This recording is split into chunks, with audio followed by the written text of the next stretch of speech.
life is hard. Things are difficult. Everything that we're facing at the moment, the complexity and the challenges of this entire planet at the moment is not positive. It doesn't feel positive. And I don't want somebody to go and say to me, be optimistic and be hopeful. But what I want to be able to do is I want to be able to navigate it, whatever happens. And that's our job as coaches.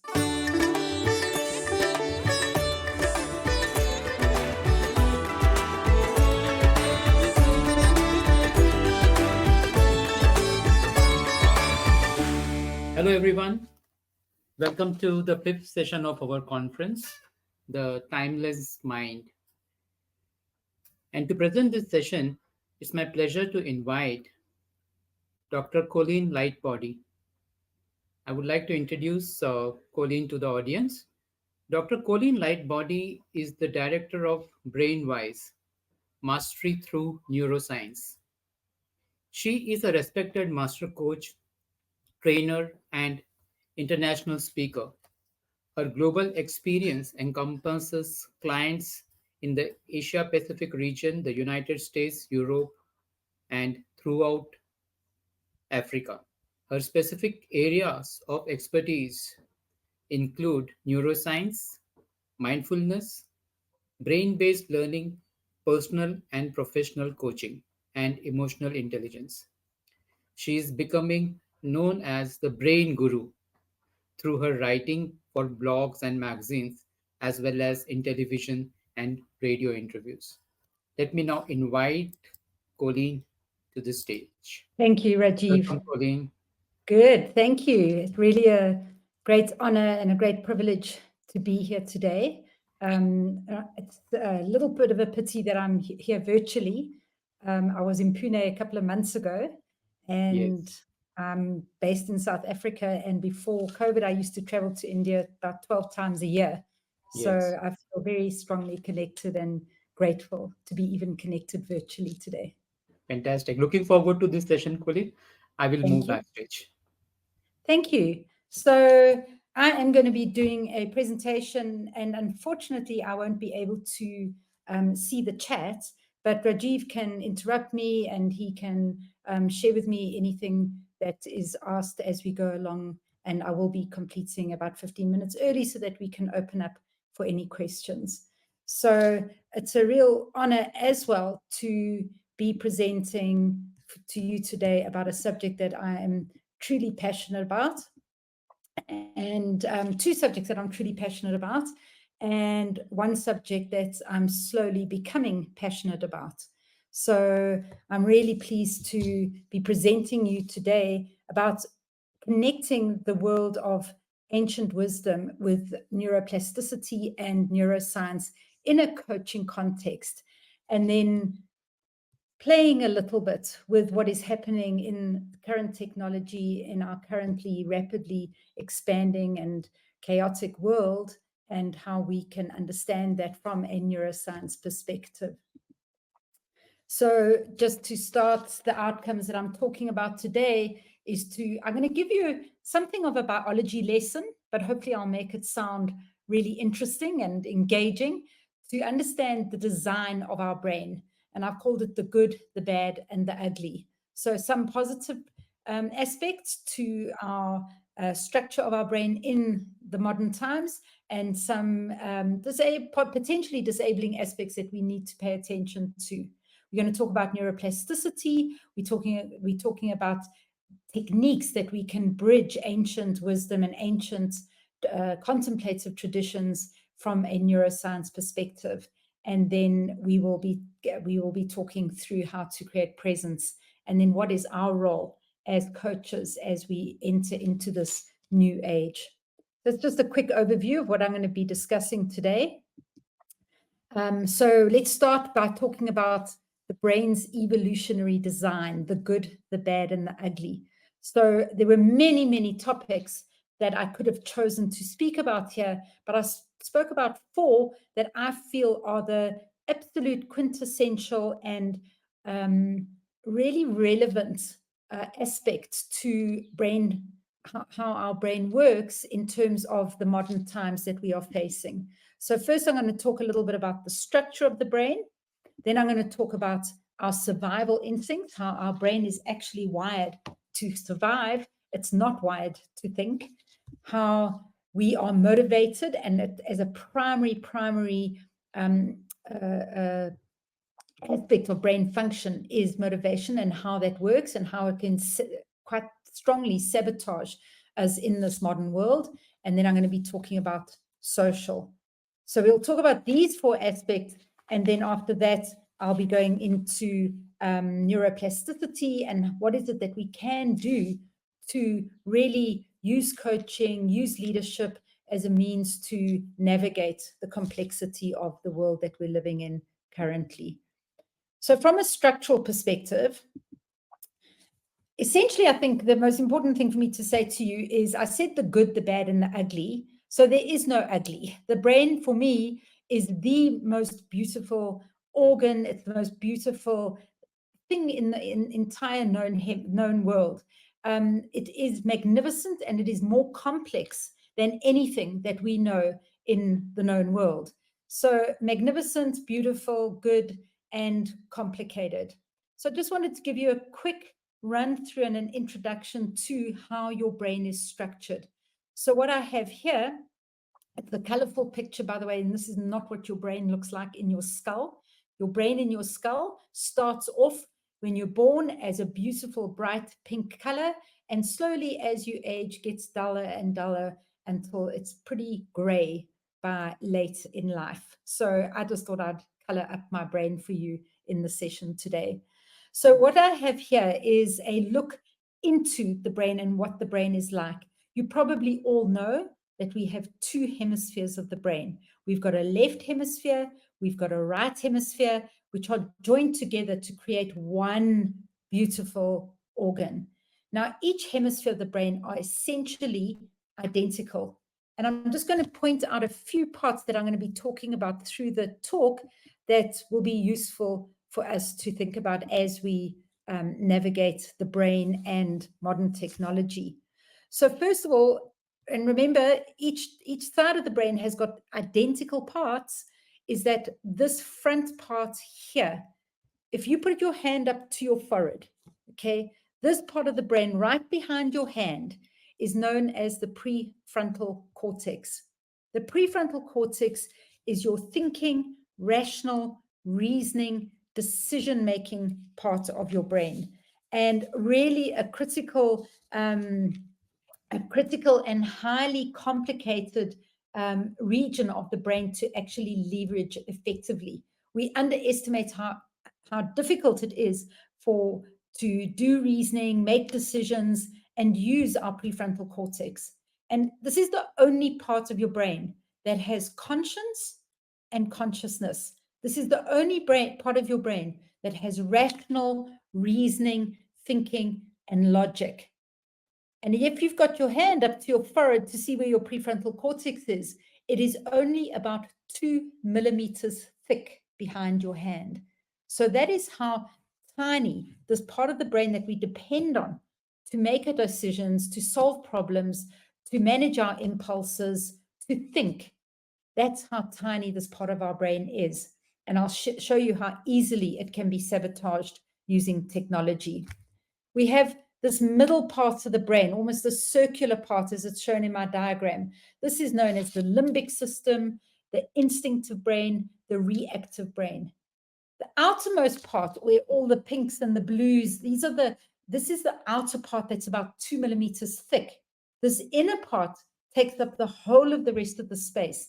And this is instincts, this is survival, this is emotions, and this is where your social brain exists. So really important to understand that this part of the brain, it's called the limbic system, subconscious and non-conscious part of your brain, or subconscious and unconscious part of your brain, takes up a lot more space than your thinking, reasoning, rational brain. Okay, so you're probably starting to get some ideas about how easily we can sabotage our rationale and our logical decision-making part of the brain. Then we have the brain stem and spinal cord, which is the same part of the brain, which is the part of the brain to do with all our involuntary functions like breathing, heart rate. These are the parts that are not necessarily under our voluntary control, but I'll show you how some of the contemplative traditions can actually work really effectively with this automatic part of our brain. So this is the beautiful part of the brain that we're going to be talking about through the session. The bad part, because I said the good, the bad, and ugly, and now I've told you there is no ugly. The bad part, well, it's not necessarily bad, but we need to really understand that, is the basic architecture of our brain. The brain that we carry around in our skull is exactly the same brain as our ancestors carried around in their skull while they were wandering the savannah hundreds of thousands of years ago. Okay, the brain has not changed in structure. It has not changed in function. What has changed is the external world, and what has changed is how we use our brain in response to the external world. But it's really, really important for you to understand that this is the identical organ that our ancestors navigated life on the savannah, which was a very different world to the world that we're navigating now. So when our ancestors were in the savannah, life was simple. The world was small. It was very physical. It was day-to-day kind of living, very much tribal kind of existence, a focus on safety. Survival on the savannah was the absolute focus of the brain. And it was a short-term focus. The average life expectancy was under 20 years old while we lived on the savannah. And now we're having to take this brain of ours, which is identical to our ancestors, we're having to take it into 60s and 70s and our 80s, and with accompanying problems that possibly our ancestors never had to navigate. And in addition to that, us in the present are navigating complexity, we're navigating a long-term perspective, okay, because we're living a whole lot longer. We are navigating smartphones, computers, AI, airplanes, technology, global interconnection. So with the same organ in our skulls, we are navigating two very, very different worlds, two completely different worlds. So the primary reason that our brain exists is for our survival. Okay, so we first spoke about structure. Now I'm going to speak about the survival mechanism. Your brain is not designed to think, as you saw from the very small part of your brain that is designed to think. Your brain is designed to survive. So while our ancestors wandered around the savannah, they were constantly navigating, am I safe? Am I okay? Can I make it to the next day? Very much a short-term perspective. And because of that, our brain has developed a negativity bias. Okay, this negativity bias that we have is that our brain is designed to seek out more problems than it is to seek out positives. Because if I don't see the saber-toothed tiger, the saber-toothed tiger is going to eat me, and the nice juicy berries are still going to be there the next day. So the positive is not as needing my attention as much as the negative. So we have this strong negativity bias that is biological, that is deep within us.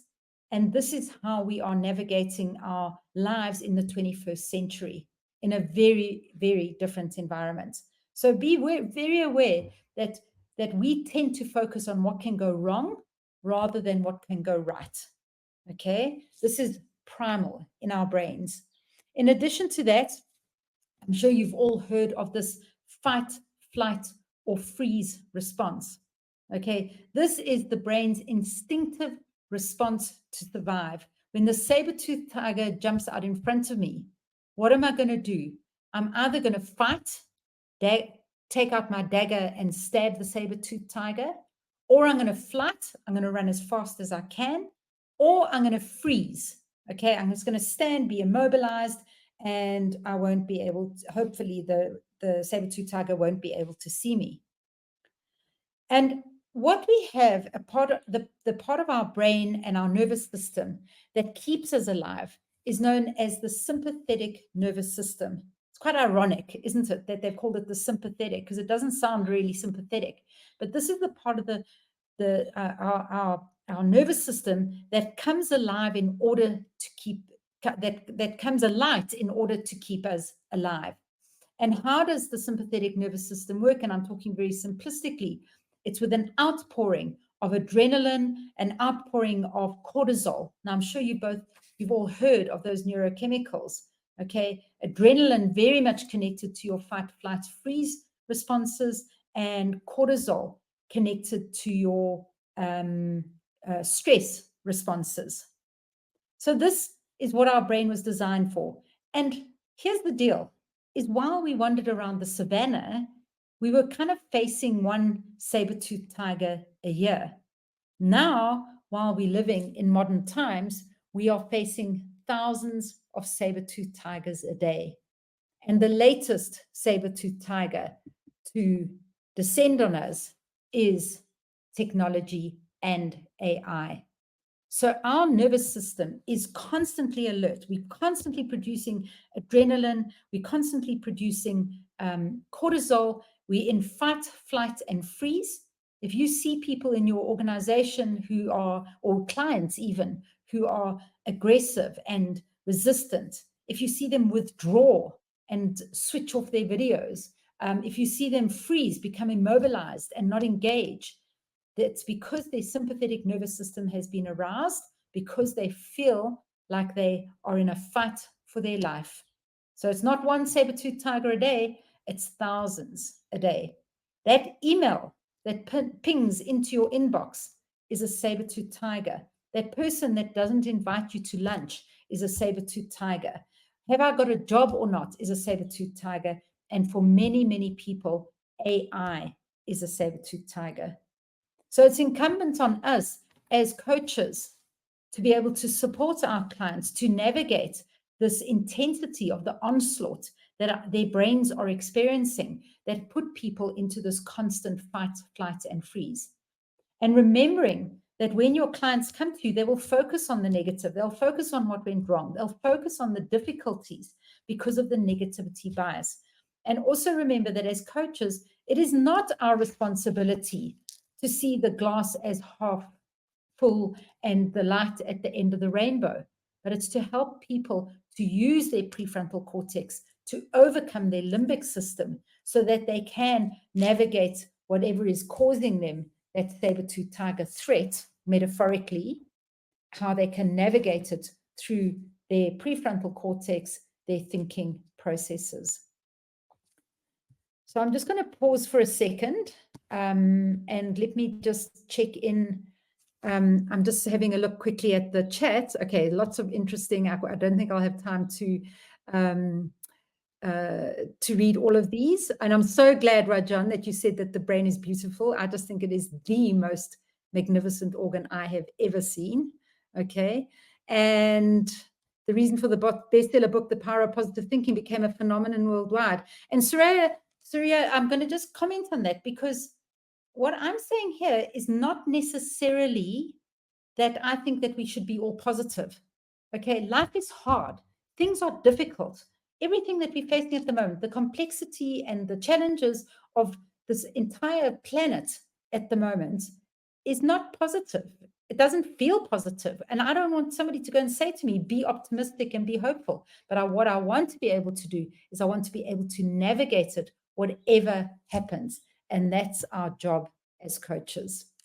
Yeah, so please do keep the questions coming. I'll come back to check the chat every now and again. Okay, brilliant. Thank you. Okay. Colleen, there are a few questions. Would you like to take them right now? Yeah, I've been looking at them. So I looked at the power of positivity from Surya. I see Rahini has said the negativity bias is biological. So we have to fight the biological structure too to overcome fear and negativity. We absolutely do, Rahini. And the great thing is that we've got coaches to help us manage that limbic system and to leverage our prefrontal cortex so we can navigate it. Rajiv, are there any other Yes. questions that I should answer? Rachana has asked, would be great to know the difference between being conscious and consciousness. Okay, conscious and consciousness. That's a sure. That we're getting into some deep philosophical questions now. So if we put a ness at the end, it just changes the verb into an adjective. I would say so. I wouldn't say it's not a philosophical difference from the language that I'm using here. Okay. Okay. Ajit is asking, Fawn is there response. Yeah, Ajit, that's lovely. Thanks for posting these questions here. So the fight, flight, freeze, and then we've got 3 more. Faint, flock, and the fawn response, okay, which I call the please response. So sometimes people faint. Literally, you can feel like you black out when you are under threat. Okay, we're not necessarily talking real saber-tooth tigers, I hope, but that email that jumps into your inbox, you can blank out. Faint, flock is a shouting for help, gossiping, CCing everybody on the emails is a flock response. And then the fawn response is being sycophantic and going and making friends with the boss so that you don't get into trouble. Okay, so yeah, many more responses as well. Yeah. So Surya is asking, what's if you can explain the term neuroplastic world, I'm please coming to explain that with a now. simple example. Yeah. Yeah, can I move into that because that's coming? I just want to finish off the 4 aspects and then I'll Sure. move into Yes. neuroplasticity. Brilliant. Okay, so I'll just do this every now and again, Rajiv, because I'm using animations. I'm having to use my slides, but I'll come back to you and check in if there's any questions as we go. Sure. Okay, good. Okay, that makes me feel better that I can interact as well. Right, so that's survival. The third aspect was motivation. So the brain, in order for us to move forward, in order for us to fight through difficulties and challenges, even to go and move to the fridge, to go and get food, okay, there needs to be a reason for us doing it, okay? And the reward neurochemical in your brain, sure many of you've heard of it, is called dopamine. So every single thing that we are motivated to do, everything, is because of this neurochemical called dopamine. Dopamine is the neurochemical of motivation, the neurochemical of reward. So in the primitive brain, okay, this is how it worked. First of all, we were driven to get food. Okay, we got dopamine when we consumed food. And so therefore we went foraging. Okay, we would go through the difficulties and the efforts of going hunting and foraging in order to get the dopamine and the food. We were driven towards sex and reproduction for the survival of the species. And that is why the act of sex and falling in love and mating is accompanied by dopamine. And then novelty is the third thing. So we've got food, we've got reproduction, and we've got novelty. Pulls out dopamine when we see things that are different or unusual. And this is what drove us towards exploration and adaptation. So this dopamine is a brilliant mechanism that we have that allowed us to survive in an uncertain and a resource scarce environment. Okay, so this was while we were wandering around the savannah. Now, in the modern brain, we've got the same system that has been hijacked by modern stimuli. So notifications coming on your phone. Every single time that little lights on your phone, guess what? You get a whole shot of dopamine through your brain. And so therefore you are driven to go and answer it. Sugar, scrolling, pornography, shopping, social media, all of them produce dopamine in exactly the same way as cocaine does. Okay, can you start to understand our addiction to our technology, social media, etc.? And then also another difficulty is we've got this hyper abundant environment. I had to go and walk a couple of kilometers to go get the berries. It really was difficult to go hunt down the deer and to skin it and eat it. Okay, now we've got this hyper abundant environment. We have got cakes and sweets on every grocery shelf, And we have got this constant dopamine hits. And because of that, what it's created in our brain are these addiction loops. So whether we're addicted to a substance, whether we're addicted to another person, whether we're addicted to binge watching or scrolling, or there's even a thing called, listen to this, phantom pocket syndrome. Do you know what phantom pocket syndrome is? It's where we imagine in our brain that our phone is vibrating because we are so wired to have that link and that connection and somebody thinking about us. So what is the result of this? Is it sabotages us. It completely sabotages us. It doesn't allow deep focus because we've got this constant gratification. It's short-term gratification rather than long-term success and motivation. And we get stressed. It's too much for our brain to actually manage, and we become depleted. So you must go and have a look. I don't know, one of my favorite podcasts is Stephen Bartlett's Diary of a CEO. And 3 days ago, he had a wonderful chat. It's with Dr. Daniel Amen, who's one of the top neuroscientists that actually commonly discusses the brain. And he's a psychiatrist.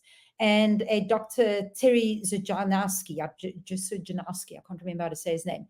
And he's one of the neuroscientists that came up with the initial wiring, how the brain was wired, and was part of the development of AI.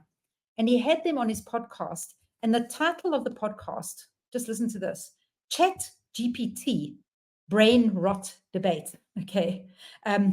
Ways to get dementia. Okay. So really can sabotage us having all of this technology. And I'm not anti-tech. Remember I said to you, there's something I love, which is the brain, something else I love, which is contemplative traditions. And the thing I'm learning to love is AI.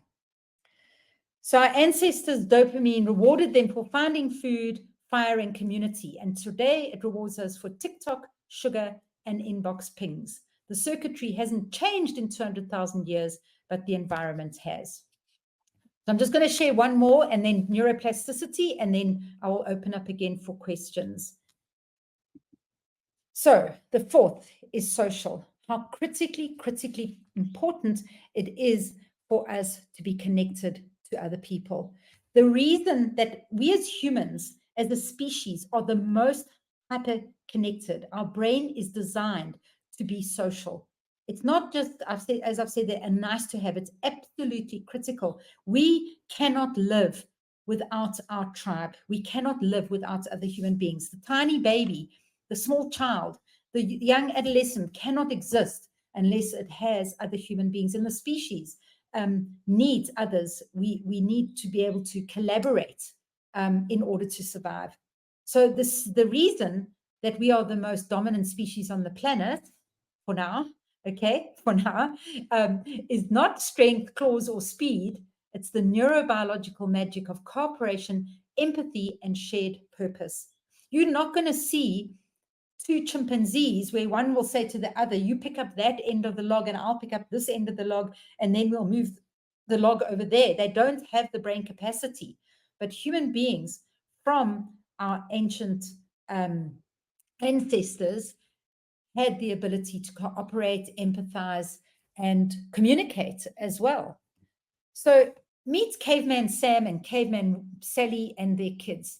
You can see what was essential for the survival of the tribe, for the survival of the species, was this human connection. Okay, that is, but the complexity of the environment was small. There was a small tribe that they were looking after. Now, look at the complexity of our environment. And there's something, I don't know if you've ever heard of it, it's called Dunbar's number. It was research done in the late 90s, where they actually Dunbar's research showed that we only really have the capacity to navigate about 150 social relationships. And by the way, 5 of those are very close family relationships, okay? So we don't have the capacity to manage this massive social complexity that we are feeling now. So we don't have the cognitive and the emotional capacity to manage social media, quite frankly. And then the other issue is that the importance of being social is so wired into our brain that we have a neurochemical called oxytocin. I'm sure many of you have heard of it. And oxytocin is released when we are in physical presence with other human beings, but all sitting in a room on our devices. We are not engaging with each other. There is no oxytocin produced. In order for learning to take place, in order for growth from a cognitive perspective to happen, we need human connection. Okay, but unfortunately, we are sabotaging that to a large extent with this addiction, the dopamine addiction to our digital devices. So I'm really talking about the importance of, in terms of coaching. First of all, how do we use our brain more effectively from that structural perspective, our prefrontal cortex? And how do we manage and mitigate our instinctive survival responses and stress responses? How do we manage our dopamine, those feedback addiction loops? How do we set goals? How do we create structures and discipline and develop the ability to manage our impulses so that we're not caught in these dopamine feedback loops? How do we engage with social in order to activate the best parts of our brain? And then and as coaches, you can see probably where I'm going with this a bit, is the importance of that human connection in coaching, and then obviously managing our survival responses. So humans offer deep relational presence as opposed to AI coaches currently stimulate attentiveness. Humans bring consciousness and emotional depth. Okay, things like ambiguity, things like silence. Okay, things like allowing a person to feel seen. Okay, that is what human coaches offer, as opposed to possible lack of genuine awareness and feeling. I must say, I was doing something on ChatGPT today and asked for a report, and it sent me this report. And I said, I actually don't agree with you. I don't think that this person was passing coaching at a PCC level. I think it was much more at an ACC level. And what did the ChatGPT reply? Actually, you're completely right. I was wrong. It's not a PCC level, it's an ACC level. No genuine awareness there. It's our job to guide technology's ethical use. Okay, AI coaches provide tools and insights. It's our job to guide humanity to use technology, and AI coaches provide tools and insights. So here's your neuroplasticity. This is the best news. Sorry, yeah, I don't know if I'm pronouncing your name right. Is if you had a brain in your hand, you could literally dig your fingers into the brain. It's about the consistency of a mozzarella cheese, okay? And this is both the best news I can give you and the worst news that I can give you, because it's the best news that I can give you, because your brain has got the capacity to change right throughout your lifetime. Right throughout your lifetime, you have got the capacity to change. It's easier when you're younger, you have a more plastic brain, but it becomes more rigid as you get older. The more rigid you allow it to become. So if you're allowing yourself to think differently, to try out new things, to learn, to shift perspectives, and what is coaching? It's doing all of those things. We maintain a neuroplastic brain. When we are doing the same thing over and over again, we become rigid, we become inflexible, and we get an inflexible brain, literally, physiologically. Also, it's a paradox, because if you're using your brain for learning and growth and adaptation and wisdom and compassion, that's what you're growing in your brain. If you're using your brain for whining and gossiping and complaining, that's what you're growing in your brain. So as coaches, it's incumbent on us to keep our brain flexible and adaptive, and to develop the skills and the capacities that we want to engage with in our coaching sessions, and to support our coaches to do this the same, and not to become reliant on rigid, linear, limited ways of experiencing the world. So that's neuroplasticity, the best news and potentially the worst news if we are not keeping active, alive, and stimulated brains. But I'm going to show you some ways that we can use ancient wisdom to sustain beautiful neuroplasticity. Okay, so I hope, Thuraya, thank you, that I answered your question. Rajiv, any others that you would like me to answer at this stage? So the very interesting thing, to Rajiv, to this question, does the brain identify different and respond differently to physical threats and psychological threats? The brain's pain circuitry, okay, the brain's fear and pain circuitry is completely mapped onto our psychological social circuitry. So when somebody is rude to you, it has the same effect as when you cut your leg or stub your toe. When somebody leaves you out of the lunch invitation, when you're treated disrespectfully, when you're or somebody else gets the promotion, you don't get the promotion. There's unfairness. When people are inconsistent and unreliable, the same parts of your brain light up, Rajiv, as in those social and psychological experiences. So in actual fact, what the brain has done is it's mapped physical and psychological responses over each other. So this is how important it is to maintain that human connection, to maintain psychological well-being. Otherwise, the brain is constantly in a fight for your life.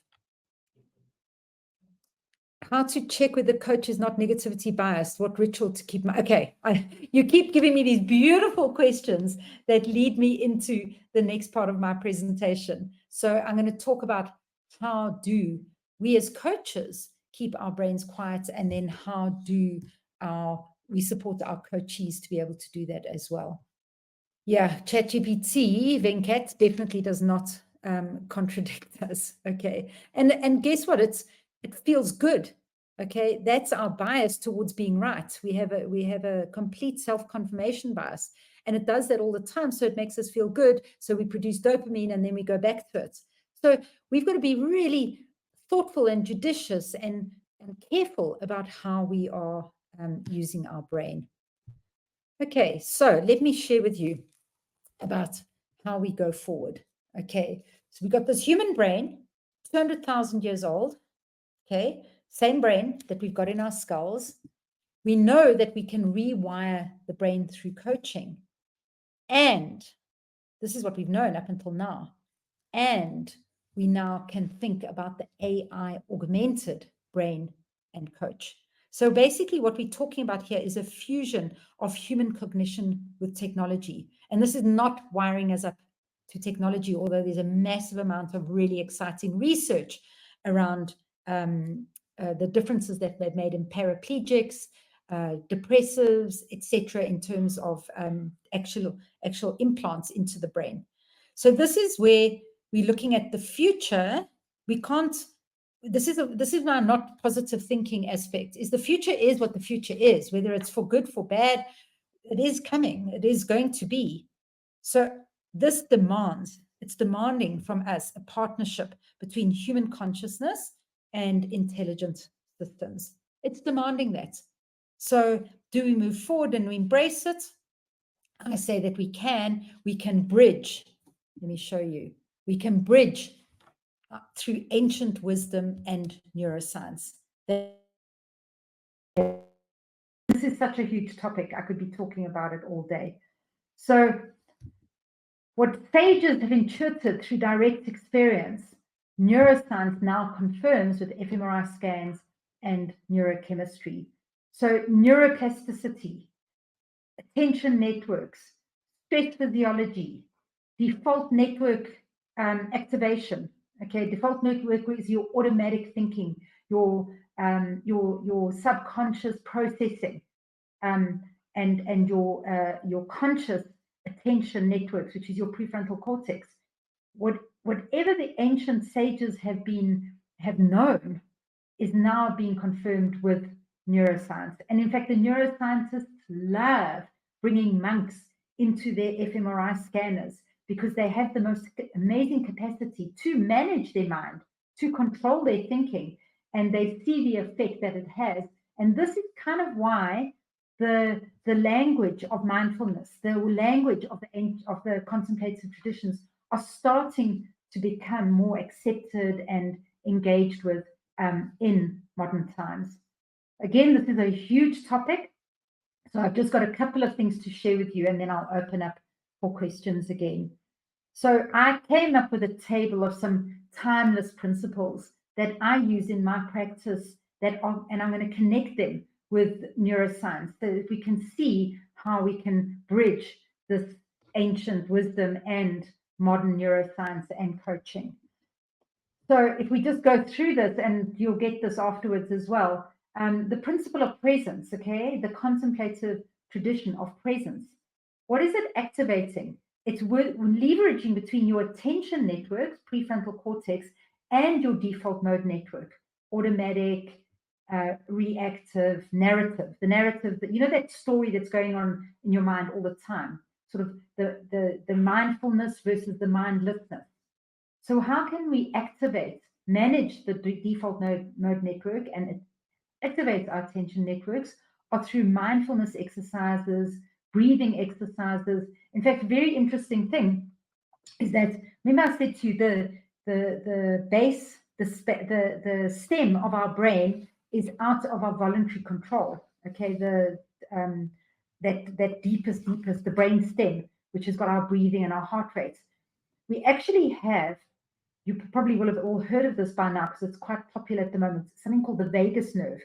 And the vagus nerve is the main cranial nerve that connects your brain to the whole of the rest of every other organ in your body. Now listen to this. This is interesting. 80% of the information goes from the body to the brain, and 20% of the information goes from the brain to the body. So therefore, through breathing, what you can do is activate the vagus nerve and slow down your heart rate. Okay, so it's using your physiology to impact even so much as the brainstem as well as the rest of the brain, so that we can actually train ourselves to pay attention and to be present. Acceptance, okay, is an absolutely essential element. Acceptance, surrender, absolute acceptance, primary principle. What are we doing? We managing the amygdala, which is the fear network. It's not actually fear. It pays attention to what's bad and good, but it's what pays attention, or draws our attention to what's negative versus what's safe. So those are the neuroscience parts of the brain that are activated. And how do we do it in coaching? Through validating people's emotions, being acceptance of pain. Okay, it's the resistance to pain that causes most trouble. That's why don't have this positive thinking thing. My job as a coach is to be with my clients wherever they are and whatever they are feeling, and to be able to normalize it. Okay, and this activates prefrontal reflection. When we invalidate and people feel there's something wrong with them, okay, they become limbic. They get into reactivity. Stillness. Okay, we only can access an alpha brain state when our brain is in a state of calm and our parasympathetic, our rest and digest nervous system is active. And how do we do that in coaching? Through silence. Through silence and through observation and through being with. Okay, there's nothing more powerful in coaching than feeling that you can process, that you've got the space. Okay, this is not something that an AI can do at this stage. With human presence, okay, human compassion, human connection, oxytocin. So this is how we allow our clients to access their subconscious and unconscious, and that's what we're doing in coaching. We don't want to know what people have already thought or what logical solutions are. We want to know what their subconscious connections are, that's what insights is, and that's what we're doing in coaching. We're helping people come up with new ideas, coming up with insights, and that emerges from the subconscious and unconscious into the conscious, not a rational, logical, linear stream of knowledge. And then finally, purpose. Okay, the reward and motivation circuitry is stimulated when people feel on purpose, and we can do that through values work, legacy. I mean, there's many more ideas here. I'm just coming up with a few. Visioning, ikigai, and this anchors the client in direction, and it fosters resilience. People will push through when they feel purposeful. So mindfulness is an awareness of the present moment without judgment or interpretation. Our job as coaches is to support our clients to be mindful, to be able to be in the present moment, to see what it is that they didn't see, to not self-judge, not other judge, but to be able to find wisdom. And it's our job as coaches to be mindful, to be present. And we can, because of plasticity, we can train our brain. The more we practice mindfulness, the more we activate the part of the brain, which is, by the way, called the ventrolateral prefrontal cortex, which is a part of the brain to pay attention, the more we activate that, the more, because of neuroplasticity, the stronger, the deeper, and the thicker those connections become in our brain. So are you strengthening your brain for mindfulness, or are you strengthening your brain for mindlessness? Are we supporting our clients to become mindful, or are we just mindlessly receiving input from digital devices and technology? And we can train our brains through meditation. We can train our brains through being intentional and deliberate about how we are present and helping our clients become intentional and deliberate. And consciousness as opposed to unconsciousness, being mindful as opposed to being mindless. So I think the message here is be where your feet are. Most of the time, we're in the default mode network, which is nowhere near where our feet are. It's the future, the past, and it's usually accompanied by worry, fear, anxiety, regret, recrimination, disappointments, should have, could have, would have. Be mindful, be present, because when you're mindful, there is no bad or good. There is no right or wrong. There is no rich or poor. There just is the present moment. And that's where your power exists. So my final messages to you is coaching sacred role in this new intelligent age is between the earth, the roots, the grounded, the human, the ancient, and the sky, the wings, the expansive, the technological, the future. So my message is that coaching is sacred because it safeguards what it means to be human while preparing us to thrive in what it means to be more than human. Thank you, Rajiv. Neuroplasticity or overall brain structure change through evolutionary change over time. So the interesting thing is that we have the same brain and we've got the same capacity to adapt. That's what neuroplasticity is, the ability of the brain to adapt. It does change through your lifetime. Remember, I said it's much easier to adapt when you're younger than when you're older, but you still can. It just takes more effort. But it's the environment. It's the environment that has changed, but our capacity to adapt to the environment is the same. Okay, we have just wired now for a different environment. So no, the capacity of neuroplasticity hasn't changed. If anything, it's actually almost become more rigid and less amenable to change because we spend hours and hours and hours doing the same thing, thinking the same way, protecting ourselves against others, dopamine seeking rewards. So in some ways, we stop ourselves from being as flexible as maybe, possibly, I don't know, I wasn't there, our ancestors could have been, because they had to adapt to fewer things. So they became less rigid in the way that they actually adapted. How does one keep your brain active and beautiful in old age? As deterioration is bound to happen as we grow older. Absolutely. So and I think what's always important for me is to celebrate aging, to celebrate what comes with aging. Wisdom, for example, compassion, often less self-awareness, and I mean that in a negative, the negative self-awareness or taking things personally. So there's many wonderful things that happen as we age, and it's almost like we move into our growth and learning and development into actually what is it that we're going to leave behind. But in order, just at a practical level, keep your brain active, keep your brain flexible, do things differently. I go and do talks at Parkinson's and Alzheimer's organizations, and I teach and old age homes, and I teach people to stimulate their brain, do things in different ways, brush your teeth with the other hand, balance. Balance is an incredibly important thing for stimulating the brain. Engaging in cross-hemisphere activities, so musical instruments, for example, tennis, walking, anything that crosses the midline, crosses over the hemispheres, stimulates both hemispheres of the brain. Cognitive learning, okay, very important. If you are passive, your brain becomes passive.